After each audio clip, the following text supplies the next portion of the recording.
Hey everybody, welcome back to my channel. If you're new here, my name's Rachel and I am knitting. Not right now, but most of the time, and I have been knitting, so I'm going to tell you all about it. Today's video is episode 19 of my weekly podcast series, which is a series of basically sharing my progress, sharing my wins, my losses, my highs, my lows, and everything in between when it comes to my fiber shenanigans. So whether that's knitting, spinning, crocheting. To be honest with you, since the podcast has started, there hasn't been a lot of crocheting, but I just say that because, you know, sometimes there may be. So there you go. That's what the podcast is all about. If that sounds interesting to you, make sure you're subscribed so you don't miss any future installments. But with all that said, let's talk about the things we came here to talk about, that I came to tell you, and that is basically all the junk I've been getting up into over the course of the last week. So we'll start with the first section of the podcast, which is project updates. I have some very exciting updates for you. Last week in the podcast, I had several project updates. I had updates on my Miles shirt jacket, on my Lento, on my nephew's rat that he sent home with me, also on my purple Gretter sweater and my Azucena. Today, the list of project updates is much more condensed, but I'm still very excited to share them with you because the first one is a finished object. Well, it needs buttons still, but it is certainly more finished than it was last week. This is the Miles shirt jacket by Ozetta, aka Haley Smedley. I cast this on in the first week of June, and here it is. A finished object, sans buttons, before the end of the month. Today, the day of filming, is June 30th. So by the time you're seeing this, we'll be into July, but just know, by June 30th, this was off my blocking mats and the pockets were sewn on. I'll put a shot here of what this looks like when I'm standing up for your viewing pleasure.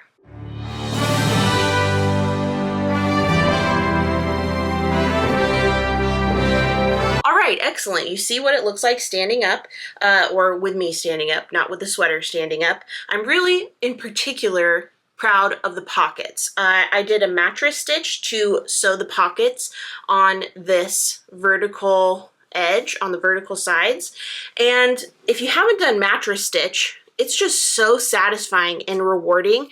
It makes it nearly an invisible seam. I couldn't quite figure out how to get this horizontal seam to be invisible, but that's okay. We can live with it. It's certainly much more visible on the inside, but no one's going to be looking at that part of the sweater. But doesn't that just look great? I'm really glad that I took the time to sew the pockets on. Momentarily, I was debating whether or not I could get away with just not sewing the pockets on. Even though I had the pockets knit up, I had blocked the pockets, they were ready to go. I was kind of like, nah, do I really need to do this? But I think that it adds a lot to the aesthetic of the pattern, but also the functionality of this garment. So I'm very happy to have these nice deep pockets. I don't have buttons on, as I mentioned, but I plan to shop for them over the next couple weeks. So I think that I'll be able to visit some shops between this week and next week that will surely have a nice button selection, or at least that's my hope. So I'll be making it a priority to find some buttons over the course of the next couple weeks. But yeah, I'm really happy with this finished object. I'll keep wearing it while I walk you through it, but just know that it's sweltering in this garment. But you know, for continuity, I'll keep wearing it as I discuss it. Some things to note about this pattern: it's written for an unspun yarn. The name escapes me. I'll put a picture of the recommended yarn up here. But I didn't use the recommended yarn. I used Aran 3-ply knitting wool from Kerry Woollen Mills in Ireland. It's a very rustic wool. If you've been watching the podcast, you'll have heard me talk about this, but it's quite a rustic wool. It's gotten a bit softer and more, maybe a little bit more drapey after blocking and that washing process, but it is certainly rustic. It is kind of scratchy. Right now I have a t-shirt on underneath this, so it's my bare skin on my arms with the sleeves of the garment touching it, and it's like, it's not my favorite, but it's not unbearably scratchy.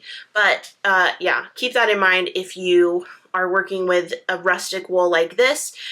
Basically, this kind of yarn is meant to be an outer layer, or at least that's what it's most commonly used for.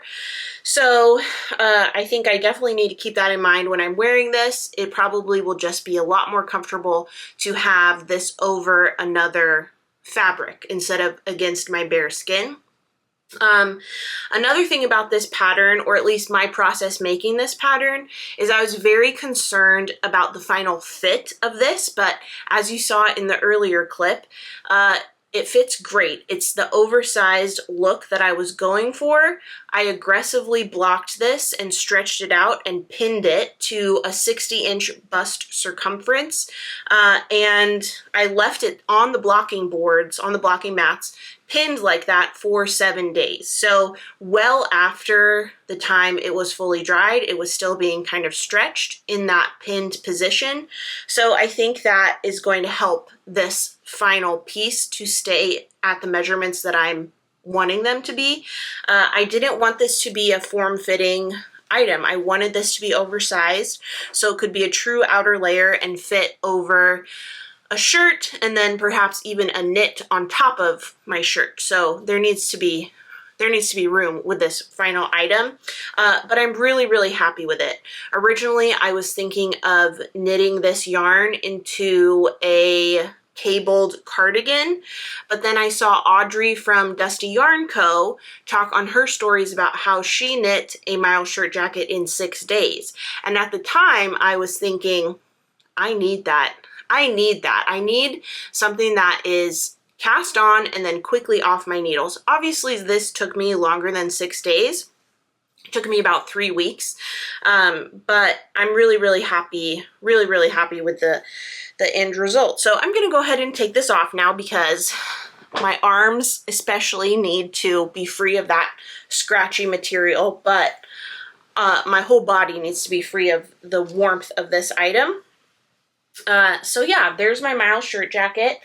I will be making an FO diary video for this garment in the coming weeks, so keep your eye out for that. But in the meantime, just know that I think it was a pretty good pattern. I didn't really have any insurmountable obstacles. I did modify, sort of, in terms of like changing the size of needle I used. The pattern calls for a US 10. On the main body, I used a US 8 because I typically have a bit of a looser tension. Also, something that's really nice about this pattern that I'll go into more detail when I inevitably make the FO diary video is that the first half of all the sizes, I want to say there's 9 sizes, but I'm not sure from memory. But the first chunk of those sizes all start the same. You cast on the same number, and then the difference is in how many increases you end up doing. And the same is true of the second half of the sizes. So all of the smaller sizes start the same, all of the larger sizes start the same. So if you're like me and you're not sure about what your gauge might be with the yarn you're using and the needles you're using, this pattern is really nice in that if you know that you're probably going to be in the smaller chunk of sizes or the larger chunk of sizes, you can cast on without having to swatch because your back panel essentially becomes your swatch. And you can determine your gauge without having to swatch ahead of time. If you really like to swatch ahead of time, like maybe you're not sure if you are going to be in the smaller section of sizes or the larger section of sizes, you can knit the pockets first and use those as a gauge, or gauge swatch. So I really like the thoughtfulness of this pattern and just the like user-friendly nature of the numbers and the sizing. So I really appreciated that, and I would recommend this pattern to you, but I'll tell you more about it when I film the FO diary. Also, I should say, with this pattern or with this project, as with my other projects, almost always my Ravelry project page is linked in the video description along with the pattern on Ravelry. So if you want to read more detailed notes or about my process knitting something, you can always head to the video description box and click on my project page to see more detailed notes. All right, got the update for the Miles shirt jacket. The next project I want to update you on is my purple heart sweater, or my Gretter sweater. This is designed by Jared Flood, and I'm knitting this up in various shades of Clockwork Fiber Co. yarn on the analog worsted base. This is a 100% untreated American wool base, meaning it's non-superwash, and I have to tell you, this is like the most dreamy yarn I've worked with in recent memory.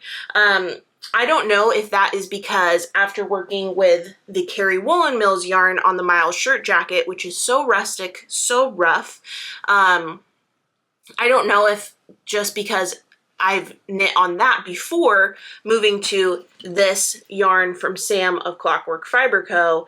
that I'm just like, I don't know, in a dream world whenever I touch this yarn. I love this base. I've been talking about it fairly frequently on my channel recently, and I just have to tell you, you have to try it. It is so dreamy. There's a fingering weight version of this base, there's a DK weight version, and a worsted weight. So you can get this fiber content in various different weights from Sam of Clockwork Fiber Co. I highly recommend it. If you have been wanting to work with more superwash or more non-superwash yarn, give the analog base a try from Clockwork Fiber Co. But now that I've raved about the yarn, let me tell you about what I'm actually making with the yarn.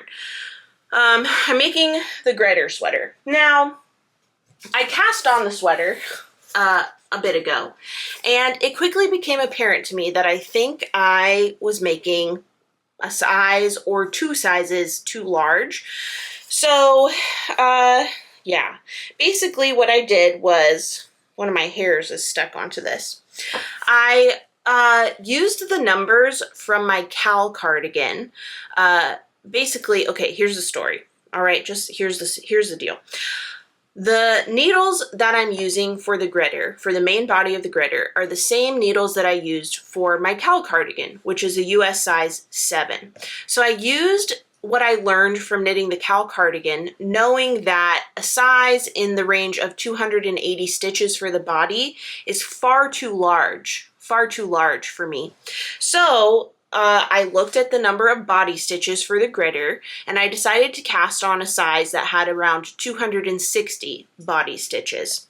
Okay, I thought that would be a good middle ground. If I know something in the range of the 280s is too big, then probably 260 would be better. Well, I failed to realize that the size in the 260 range, that's not the final number of the body. There is an increase section for shaping the chest. So yeah, that led me to take a closer look at this piece because it already seems a bit too big. Yeah, this is like already around 60 inches. It's not quite dry, but that's not what I want. I want this to be around 52, maybe 54 inches tops. So yeah, I ultimately decided to start over. So this is blocking. This is, like I said, not quite dry, but I'll be able to measure my gauge on this. Now, based on my recent experiences, you know, who knows if I'll trust it? Who knows? Who knows? But yeah, I'll measure this soon. But in the meantime, I did cast on a size down, and I believe that the final body stitch count for the size that I'm doing now is going to be in the 250 range. So I think that will be much better for what I'm looking for.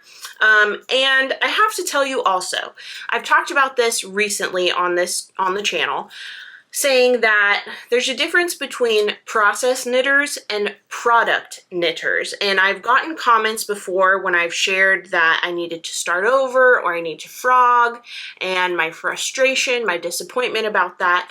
And many times I'll get a response that is somewhere along the lines of, well, you love to knit, so it just means you get to knit more, so shouldn't you be happy about that? And yes, that's true. I love to knit. I want to knit as much as I can and for as long as I can, but that doesn't mean that I want to have to backtrack on projects that I'm working on. However, I did get a little sad about needing to start over, but my first reaction was not to be sad. My first reaction was to be excited because I love this yarn so much. Like, I've never had a situation where I'm like, you know, it's not so bad that I have to start over because I love this yarn so much. I get to work with this yarn more. This yarn truly is a dream to work with.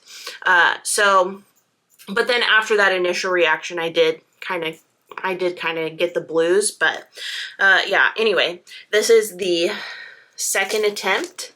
Something that is nice about the gritter, of course you don't have to do it this way, but in the pattern it's written for a tubular cast on, which is tedious. It does take like 5 times as long as a regular long tail cast on, for instance, but the finishing touch of that tubular cast on is just, you can't beat it. It's just so nice. So I'm hoping, fingers crossed, that this attempt will be the correct size for what I want for my body and the finished ease. But yeah, I'm enjoying it, even if I have to cast on a third time. Hopefully not, though. Hopefully this is the winning number. So I'll be doing 3 inches of 1x1 rib. That translates to about 30 rows. I've done 2 rows so far after the tubular cast on, so I'm just really getting started for the ribbing, and then be moving on to the main body. The way that pattern is written is you knit the body and the sleeve separately from bottom up, and then you join all 3 pieces and then you knit the yoke. So that's why I'm starting down there. I've made 2 gritters before in my life. Well, actually, sort of 3, but once I just used it as a single color, like, base, and it doesn't matter. But yeah, it's a great pattern, but I haven't knit it since I've kind of upped my knitting game. The last time I knit it was in the winter of 2016. Yeah, so that's quite a long time ago. So I'm excited to see how it goes now that I know a bit more about what I'm doing in terms of color work and garment construction and what I want in a wearable piece. So that will be a nice reflective thing to reflect on. There you go. Okay, so there's an update on my Purple Heart sweater. Now, the last of the project updates I have for you is another new cast on. If you remember from last week's episode, I received yarn from Cesium Yarn, Cat and Penny Strickland. They're just the best. They sent me 3 skeins of this. Here's the other 2 I have. 3 skeins of this colorway called Clench Your Butts, named after one of my catchphrases. And I was really racking my brain of what to make. 3 skeins of DK weight yarn. I can't really make a garment for myself. And then I also have 3 skeins of its tonal pair. Do I have it within reach? 3 skeins of its tonal pair. I can't find the skein right now. Oh, here it is. This is called Ask for What You Want. So, clench your butts and ask for what you want, 2 of my catchphrases. I was thinking maybe I could pair these together to make a striped garment, or maybe a granny square type of thing, but nothing was really igniting my excitement. Nothing was really scratching my brain until I remembered that I have the Ripple Butt Shorts pattern by Jessie Maed in my library, and how perfect to have a yarn called Clench Your Butts knit up into a pattern called Ripple Butt Shorts. So I have been working on this over the course of the last few days. The way that this pattern is constructed is you cast on with a provisional cast on, and then you knit in the round a few rows to make the back of your, basically your waistband. Yeah, your waistband. And then you do some ribbing, 1x1 ribbing for the front of the waistband. The pattern has twisted rib, but I hate twisted rib, so I just did regular rib. I'm hoping that that doesn't mess with the integrity of the stretch, because I'm not sure. I wish that this was a note in the pattern, if this was a direction because of style choice or structure choice, because twisted rib doesn't have as much stretch as a standard rib, so hopefully this doesn't just slide off my body. But based on the measurements, I'm sizing down a size or two, which usually cancels out because I'm a loose knitter, but also it's 3x3 rib throughout the entirety of the fabric after the waistband, which has an extreme amount of stretch. So if this is too small, it should be fine. It will just stretch. And if it has like a little bit positive ease, that's okay too. I'm not too worried about the gauge. I hope that doesn't come back to bite me. But yeah, you can see that there's more fabric on this side. This is the back side, short row shaping, so there's more fabric to cover the baton, and that's what I've been working on. I've also made an I-cord out of Ask for What You Want, the tonal pair. So here it is caked up, and an I-cord. The I-cord is a little too short, actually, for the size I'm making. I used the original Cordsmith from Autumn of Size Inclusive Collective to make my I-cord, and it went so much faster than hand knitting the I-cord, but I did drop a stitch at one point, and I couldn't really figure out how to salvage the I-cord and get it back on the I-cord maker, so, or the Cordsmith, I should say. So I just kind of finished the I-cord by, what is it? Binding off, essentially, by sewing the tail through the live stitches and binding it off. So I may redo the I-cord. I'm not quite sure. I'll have to see when all is said and done, if it will fit around my waist comfortably. That would be a quick thing to check, but I just haven't done it yet. So there's the third and final project update. So basically it's a very purple project update section between the Mile shirt jacket, the purple heart sweater, and the Clench Your Butt shorts. That's funny. Yeah, okay, great. So there's the project update section of the podcast. I do plan to work fairly exclusively on my two projects here, the Gretter and the Clench Your Butt shorts. So we'll see how far I get in the next week. All right, so let's move on to the next section of the podcast, which is my spin diary. Okay, so what is today? Today is June 30th, so that means that I am 30, 60, 90, 91 days into the 100 days of spinning challenge. Okay, so a couple things about the place I'm at right now.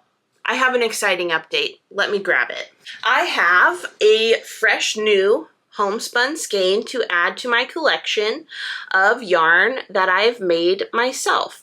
This is a skein spun from 28 Rolags that my friend Corey sent me. Just look at the colors in this skein.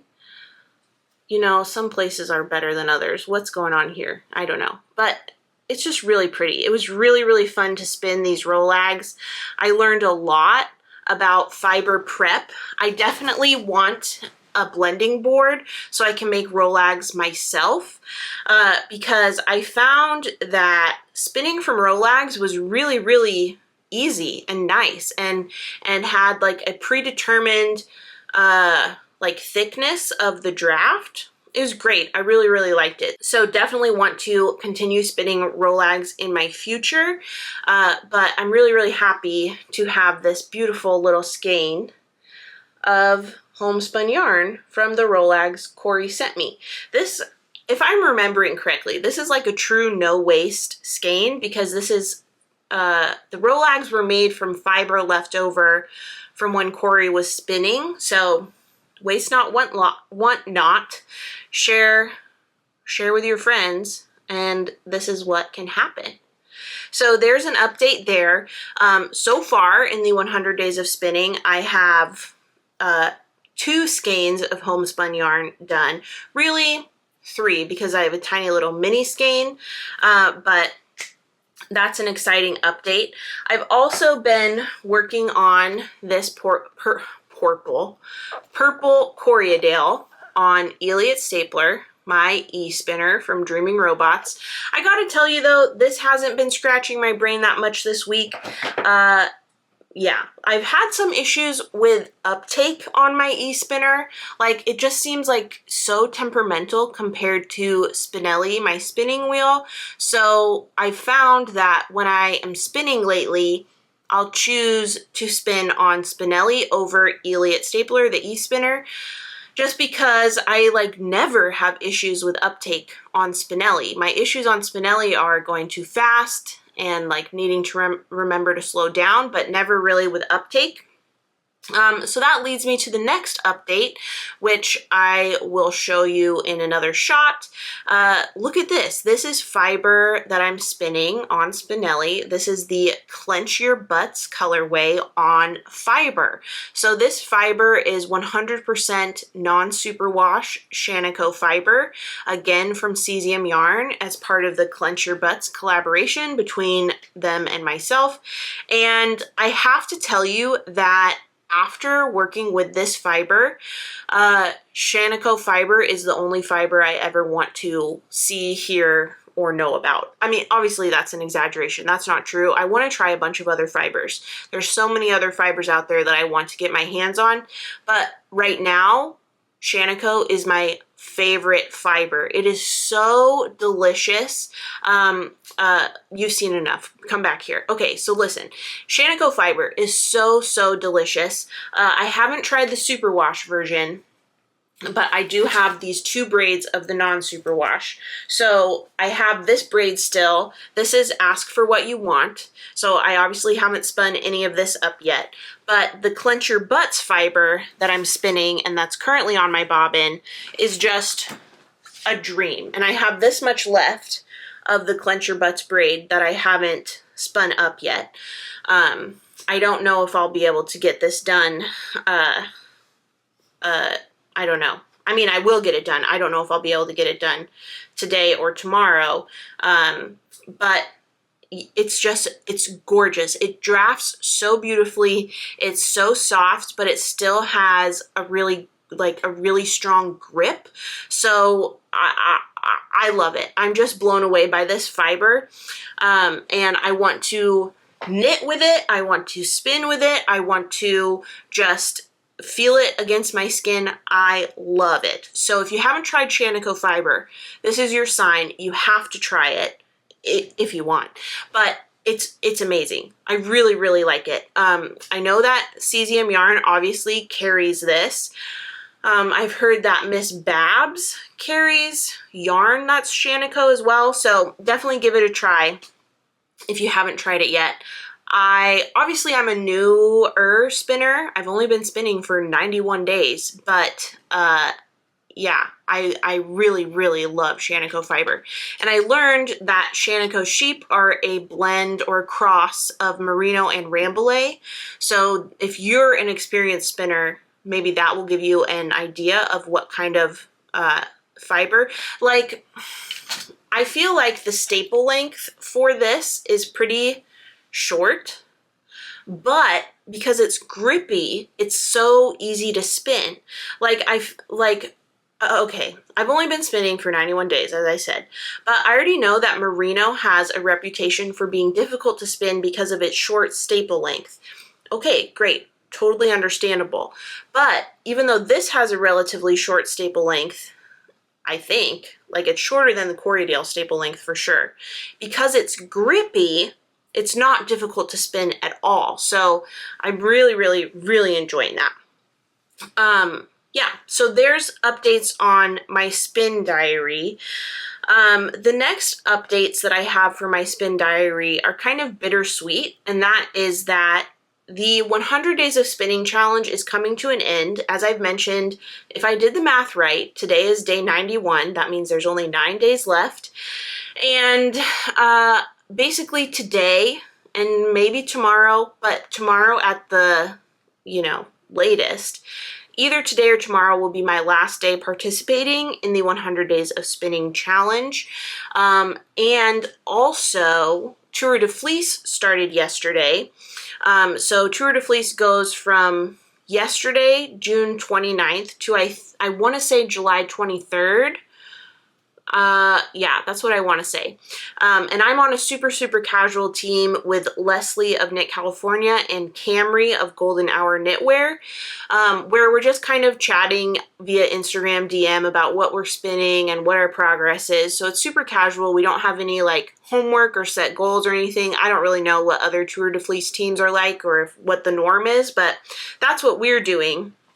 But I won't be participating in Tour de Fleece aside from whatever spinning I get into today and tomorrow until July 13th. So my Tour de Fleece participation is going to be a little bit delayed, and equally my 100 Days of Spinning participation is going to end early, and I'll tell you why in the announcement section. So stay tuned, stick around for that. But that concludes the spin diary section of the podcast. Now let's move on to the acquisition section. So this is a short and sweet section this week. I keep thinking that I'm forgetting something. So hopefully I don't, lie awake tonight and suddenly remember what I forgot and regret not adding it in. But I just have two things to show you. The first is this braid of fiber. This is from Camry of Golden Hour Knitwear. As I mentioned, she's on my Tour de Fleece team along with Leslie of Knit California. This is a Peruvian wool top. TDF. I don't know what TDF stands for, but it's this nice kind of rustic, earth-toned. There's like some purpley lilac mauve-y bits, and then also, of course, this like rusted orange color. Really, really pretty. So I'll probably be spinning this up when I start Tour de Fleece participation on July 13th. Or around July 13th. I don't want to start spinning this until I have finished spinning Clench Your Butts on Shanico. So once I get this spun up, then I will spin the Golden Hour Knitwear braid. So that's the first acquisition. The second acquisition that I have gotten this week is this Lemonwood Not So Mini minder. So to give you a reference point, this is what the standard Lemonwood looks like. As you can see, the Not So Mini minder is massive comparatively. So this is great if you have a larger cake or if you just want to use like a skein of yarn, like a commercial skein of yarn. You could fit it on here really, really easily, whereas this fits more of a 100-gram cake. You could definitely fit a 200-gram cake or maybe even more on the Not So Mini minder. So this was sent to me in collaboration with Lemonwood to help promote their product. So if you haven't snagged one of these yet, I definitely recommend that you try them. My affiliate link is in the video description box. That's so hard for me to say sometimes. But that's where you'll find it if you're ever interested in snagging one of these. I use these all the time. I had yarn on both of these earlier today, but I took them off, the cakes off of these to do a reel. But I need to put them back on. Usually I hang my Lemonwoods from my IV pole, which I use at my bedside and couch side, depending on where I'm parked to knit for the day. So really, really helpful. I definitely recommend getting an IV pole and having this Lemonwood set up. You just can't beat it. So like I said, short and sweet acquisition section. So now let's move on to the announcement section of the podcast. So as I said, I I'll be telling you a little bit more about why my spinning plans are kind of interrupted. But before I tell you the reason for that, I want to tell you about the live that I did. Last week on the podcast, I mentioned that Leslie and I were going to go live this past week for a new series we're doing. We're calling it Save My Stash. Basically, what it is one of us shows up with yarn to this Instagram live and the other has to hunt down the perfect pattern. So this last Friday, Leslie and I went live for the first installment of Save My Stash. I was the one who showed yarn and Leslie was the one who found a pattern.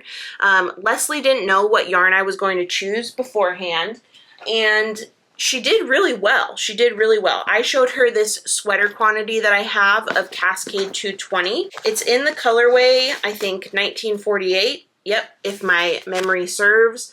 All of Cascade 220 colorways are numbered. They also have names, but the names aren't printed on the labels typically.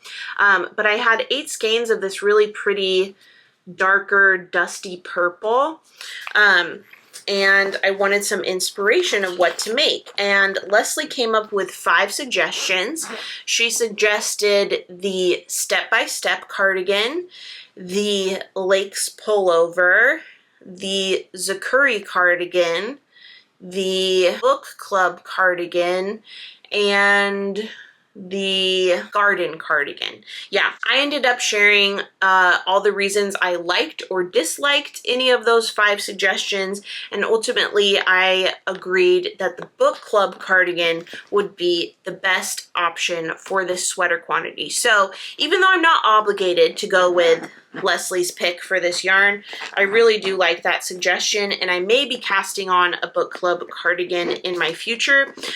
But if you'd like to make sure you don't miss future installments of Save My Stash, next time Leslie will be the one providing the yarn and I'll be the one hunting down the perfect pattern. But if you want to make sure that you are up to date on all of the next installments, make sure you're following both me at Rachel is Knitting and Leslie at Knit California on Instagram. So that's the first announcement. My first Instagram live went really well. If you watched, thanks for hanging out with us. I had a really good time. All right, the next announcement that I've been making you wait for, and is the reason why there will be a delay in my Tour de Fleece participation and an interruption for my 100 Days of Spinning participation, is that I will be in Scotland very shortly. Tomorrow I am heading out. I'm going to Scotland to participate in a knitting tour. So if you've been around here for any length of time, you've heard me talk about the Ireland trip or the Irish knitting tour. This is a knitting tour that I organize with my mom, Misadventure Travel, and Knitting Tours, a tourism company based out of Ireland.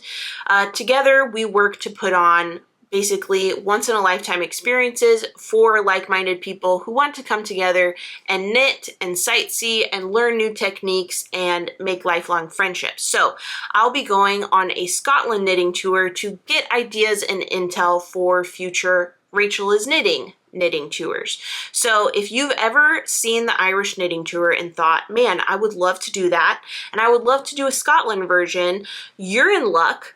Scotland knitting tours are coming under the Rachel is Knitting brand. So every time I share about the Irish knitting tour, I get comments and messages saying, as soon as you offer a Scotland one, I'm there, I'm signing up. Well, I gotta tell you, it's happening. So I'm excited. I know you're gonna be excited because of all the interest I've had for Scotland versions of the Ireland trip.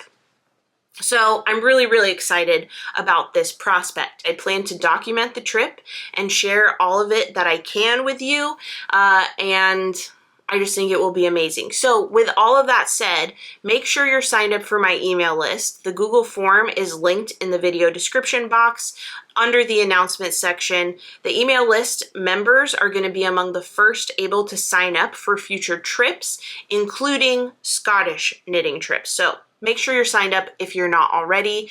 And yeah, I'm just thrilled. I'm so excited. I'm going to be going to Shetland Islands. I'm going to be visiting all sorts of beautiful yarn stores. I think I'm going to a woolen mill. I don't know. It's kind of a whirlwind. It's kind of a blur.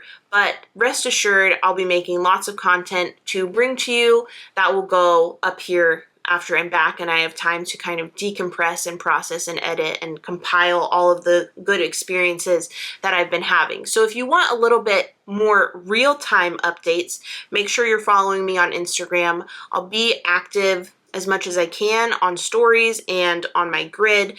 And then of course, YouTube will get more long-form content, but it will take longer to get it up as opposed to kind of the instant gratification that Instagram offers. So yeah, also that means that there's not going to be a podcast next week. I am working on a different video to have uploaded next Tuesday, but it won't be a podcast. So mentally prepare now for that void that will exist, you know, in your life, because I know that certainly a missed week of podcast is so disruptive. Not, who cares? Yeah. So anyway, that's all I have for this podcast. I have to go because I have so much to do to prep for Scotland. I'm so excited and can't wait to show you all the cool things that I'm going to experience on the tour and that you can experience if you sign up for the Scottish Knitting Tour. So keep your eyes peeled. We haven't opened signups yet. No info has been sent from the email list, so don't worry. You haven't missed anything, but it is coming soon and I'm excited to share it with you. So that's all I have for this video. Thank you so much for watching. I hope you liked it. If you did, give it a thumbs up, subscribe to my channel if you don't already, and hit that notification bell to be notified of my next upload. Last but not least, head over to Instagram and follow me at Rachel is Knitting if you don't already. All right, thanks so much for watching, and I'll see you next time.